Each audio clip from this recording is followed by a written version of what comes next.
زما متعلق یو خبره مشهوره ده د خره متعلق مشهوره شوې ده داغه جواب ما اڅ شو زیړ والا مولا اواده جی اواده نو سره یو کیسټ ته هغه واوري ما په کیسټ کې دا ویلي چې مولانا فضل الرحمن چې د مفتی محمود مرحوم زوی دی د تخر ویل یا بنظیر تخرا ویل دا شرافت ته نه دا تهذیب دی نه ټیک شو دا انسانیت ته نه کدا ټکه ثابت شو چې ما کړی ګیره به کلام او پخره به سورېږم نعره تکبیر او کنی نو د پخې ډلې بچیا نور پراپیګنډي لګي دي چې تا ما پورې داله کوي او تړلا نو ما ته چاوي چې دا په خډمه څه ته وي مال په خډمه د ایرمنډي ډمې د لاهور چا د وړوکوالي نه خرابوي دا هغه د پخې ډمې زوی نور څه په لاس نه درتله نو زما متعلق دي دا غلطه پراپیګنډا وکړه زه دومره کمینه او رزیلم چې د داسې خلقو متعلق به زه دومره ناشایسته الفاظ ویم جګړې به کوم والله د مړی نه نیسم هر څه به کوم لیکن نازیبا الفاظ په جلسه کې ویل یا په تقریر کې ویل دا د انسانیت تقاضا نه ده پاتې شو دا خبره چې مولیان ښځو پسې لاړ مولیان ښځو پسې لاړ دا چې څوک وایي هغې ته ووایه چې د صدر ایوب په وخت کې تاسو فاطمه جناح ښځه نه وه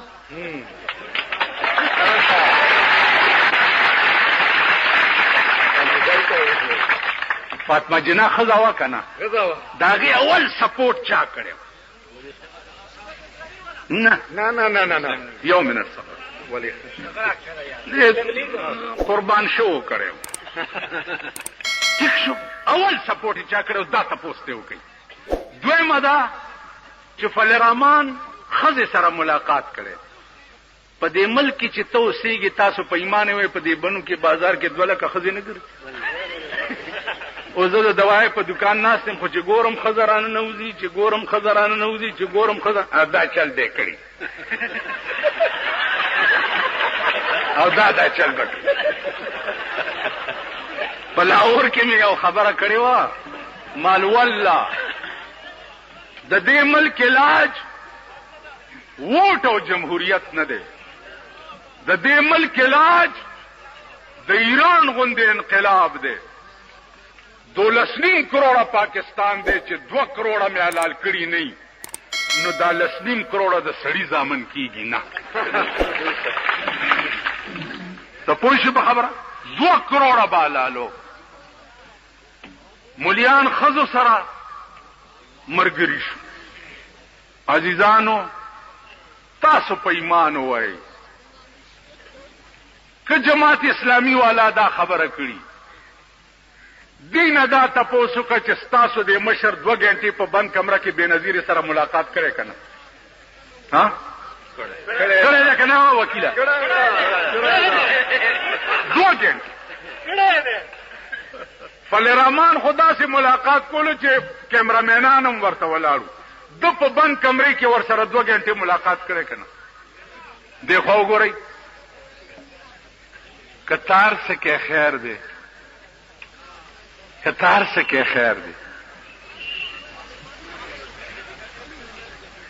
نو زما ستا دا سنبای د ګډې د فلم پروت دی او زما د چیلې د هر وخت کاري لک شرم وکړئ او په دې ګریوان کې وګورئ زما متعلق یو خبر